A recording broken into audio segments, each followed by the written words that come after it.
have to be willing to break the cycle of dysfunction. My father was an alcoholic. I started drinking at a young age. And the first person I blamed was my father. The first thing I said was, well, I drink because my father drunk.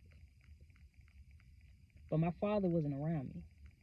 So my drinking was my choice. But I tried to blame somebody for why I was drinking all the time.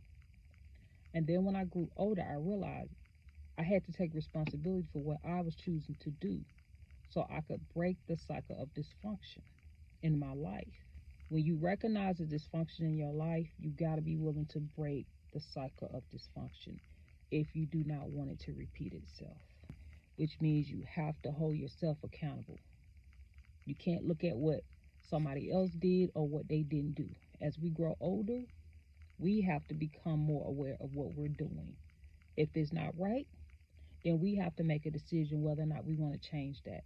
But we can no longer blame what we didn't get from somebody else or what we saw or what environment we was in.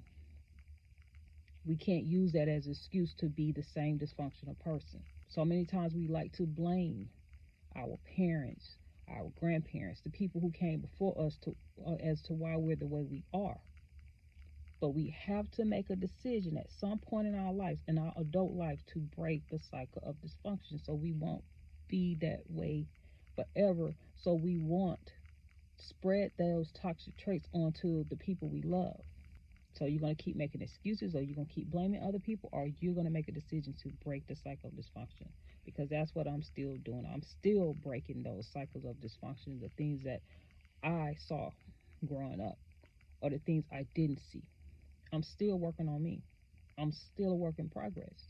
God is still making me aware of certain things that is toxic in me that I need to change. You got to be willing to do that as you grow older and you mature.